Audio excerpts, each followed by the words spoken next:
सारे लोग, सारे प्रशासन के लोग, सारे शासन के लोग प्राथमिक शिक्षक संघ के अध्यापकों को चोर समझते हैं। जब भी होता कोई भेज देते हैं लेखपाल को जाए विद्यालय चेक कराइए, अंगूठा छाप प्रधान को जब भी होता जाए विद्यालय चेक कराइए। अरे कभी शिक्षकों से भी चेक करा के देखिए। काम हमसे आप 24 घंटा का लेना चाहते हैं और हमसे सुविधाएं के नाम पे हमको पीछे हट जाते हैं कि हम 14 CL में 365 दिन कैसे काट सकते हैं। किसी के पति की डेथ हो जाए, किसी की बाप की डेथ हो जाए, किसी की माँ की डेथ हो जाए, तो हम 14 CL में कैसे दिन बिता लेंगे 365 दिन। टाइम से किताबें नहीं आएंगे उसके लिए कोई कुछ नहीं कहता है। अध्यापक चोर है ये कहा जाए, नैरेटिव समाज में बनाया जा रहा है। लेकिन आज की डेट में AC कमरे में बैठ के नियम बना दिया जाता है और उसको थोपा जाता है हमारे शिक्षकों पे। जो आज हम लोगों का ये धरना प्रदर्शन का कार्यक्रम चल रहा है, हम डिजिटल अटेंडेंस का विरोध करते हैं। सारे लोग, सारे प्रशासन के लोग, सारे शासन के लोग प्राथमिक शिक्षक संघ के अध्यापकों को चोर समझते हैं। आप हमारी सारी सुविधाएं दीजिए, हमसे शिक्षक का केवल कार्ड लीजिए, मैं आपका डिजिटल अटेंडेंस देने के लिए तैयार हूँ। लेकिन जो हमारी मांगे हैं उसको भी तो आप ध्यान में रखिए। जब भी होता कोई भेज देते हैं लेखपाल को जाए विद्यालय चेक कराइए, अंगूठा छाप प्रधान को जब भी होता जाए विद्यालय चेक कराइए। अरे कभी शिक्षकों से भी चेक करा के देखिए। जो आज हमको चेक कर रहे हैं उनके अंदर कितनी कमियां हैं, आप शिक्षक से चेक करा के देख लीजिए। लेकिन हम ये मांग करते हैं, जब तक हमारी जो मांगे पूरी नहीं होंगी तब तक हम लोग पीछे हटने वाले नहीं हैं। मांगे क्या है? मांगे हमारी देखिए 3-4 मांगे हैं। एक हमारी मांगे हैं कि हमको हाफ CL की व्यवस्था दी जाए, हमको EL की व्यवस्था की जाए, हमको जो है कैशलेस जो व्यवस्था है मेडिकल की, वो हमको कैशलेस मेडिकल की व्यवस्था दी जाए। सारे लोगों को दी जाती है, हमको क्यों नहीं दी जाती है? काम हमसे आप 24 घंटा का लेना चाहते हैं और हमसे सुविधाएं के नाम पे हमको पीछे हट जाते हैं। जब सुविधा का राज्य कर्मचारी को आप जो सुविधा दे रहे हैं हमको दीजिए, हम आपका कार्य करने के लिए तैयार हैं। पहले मांग तो हमारी पूरी करिए। हमसे शिक्षक, मेन मांग हमारी है, हमको शिक्षक का शिक्षण कार्य के अलावा हमसे कोई भी कार्य न लिया जाए। एकदम विरोध है और अंतिम क्षण तक विरोध करेगा। प्राथमिक शिक्षक संघ लगातार विरोध करेगा और ये पीछे हटने वाला नहीं है। ये हमारा पहला चरण था। हम लोग तब से 11 तारीख से आज 11 तारीख है, हम लोग परसों से ही ये निर्णय, पहला यही निर्णय था कि हम हाथ में काली पट्टी बांध के तब तक चलेंगे जब तक हमारा ये कार्यक्रम चलेगा। शिक्षण कार्य को हम लोग निश्चित तौर पे अच्छे से अच्छा चलाएंगे, उसको अच्छा करने का पूरा प्रयास करेंगे। आगे हमारा प्रदेशीय नेतृत्व जो निर्णय लेगा उसमें देखा जाएगा क्या होगा।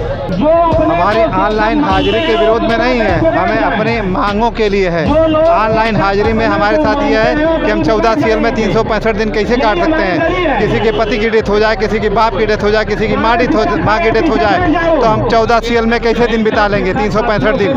हमें कोई 1 मिनट लेट पहुंचा, 15 मिनट का टाइमिंग दिया गया पहुंचने का, 1 मिनट का देर हो गया। सड़कें बहुत ख़राब हैं, रास्ते में गन्ने के सीजन में ट्रकें पलट जाती हैं, ट्रैक्टर पलट जाता है। हमारा शिक्षक टाइम से 2 मिनट 5 मिनट स्कूल देर पहुंचता है, तो कैसे होगा इसका काम, कैसे वो उपस्थित हो पाएगा।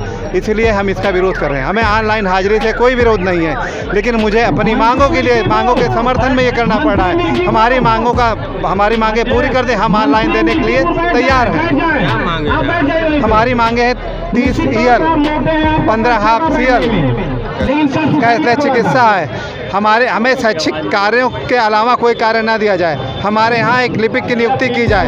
हमारे विद्यालय से हमें शैक्षणिक कार्य के अलावा कोई ना ले जाए। आज DBT करवा रहे हैं, कल कुछ करवा रहे हैं, हमें जनगणना करवा रहे हैं, हमें तो ढेर सारे काम देंगे। टाइम से किताबें नहीं आएंगे उसके लिए कोई कुछ नहीं कहता है। वो अध्यापक चोर है ये कहा जाए, नैरेटिव समाज में बनाया जा रहा है। क्यों बनाया जा रहा है? हम तो तैयार ही हैं, आप हमारी मांगे पूरी नहीं करते हैं। AC कमरों में बैठे हुए IAS जो है चांदी की चम्मच लेके पैदा हुए हैं, उनको बेसिक चीज़ों की जानकारी ही नहीं है। वो हमारी चीज़ों को समझ ही नहीं पा रहे हैं। बेसिक लेवल पे क्या है, पहले संगठन के साथ ही नियम बनाए जाते थे, लेकिन आज की डेट में AC कमरे में बैठ के नियम बना दिया जाता है और उसको थोपा जाता है हमारे शिक्षकों पे। ये कैसे संभव हो पाएगा?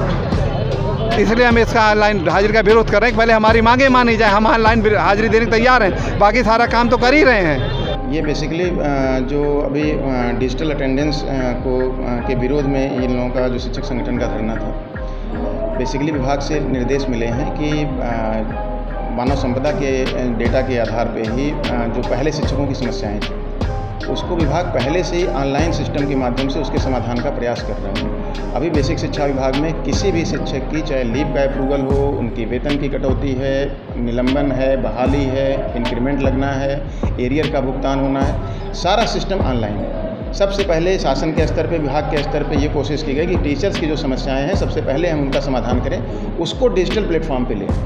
उसके बाद फिर डिजिटल डेटा आधारित मॉनिटरिंग के लिए फिर ये निर्णय लिया गया है कि बेसिक शिक्षा विभाग में जितने भी बच्चों का नामांकन है, बच्चों की अटेंडेंस है, टीचर्स की अटेंडेंस है, उसको भी हम डिजिटल प्लेटफॉर्म पे ले आएंगे। और बेसिकली शिक्षक का जो समय विद्यालय में अभिलेखों के रख रखाव में, अभिलेखों के अपडेशन पे लगता था, उस पर उनका समय न जाए, वो पूरा अपना ध्यान बच्चों के पढ़ाने लिखाने पे, गुणवत्तापूर्ण शिक्षा उपलब्ध कराने के लिए वो अपने तत्पर रहें अपने कर्तव्यों के प्रति। इसके लिए ये निर्णय लिया गया है। और 12 प्रकार की पंजिकाएं विद्यालय में हैं, उन पंजिकाओं को हम डिजिटली पोर्टल के माध्यम से अपडेट करेंगे, उसमें फीडिंग करेंगे, उसको एंट्री करेंगे। वो डेटा चाहे वो स्कूल के लेवल पे, ब्लॉक स्तर पे, जनपद स्तर से कहीं पे भी देखा जा सकता है। उसके आधार पर भविष्य की योजनाएँ तय की जा सकती हैं। जो शिक्षक का समय अन्य गतिविधियों में जाता था, अभिलेखों के रखरखाव में जाता था, मिड डे मील की जो प्रविष्टियों के अंकित करने में जाता था, अटेंडेंस लेने में जाता था, उसमें समय की बचत होगी, उसका उपयोग बच्चों के हित के लिए किया जा सकता है।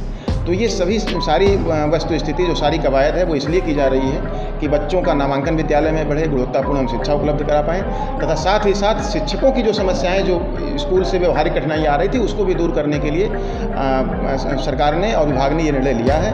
और उसी के तहत हम लोग जो है विद्यालयों में मोटिवेट करके, शिक्षक संगठन को समझा बुझा करके उसको लागू करने का प्रयास कर रहे हैं। ये जो टीचर्स की है, उसको लेकर के इन लोगों का विरोध है कि हमारी डिजिटल अटेंडेंस क्यों हो रही है।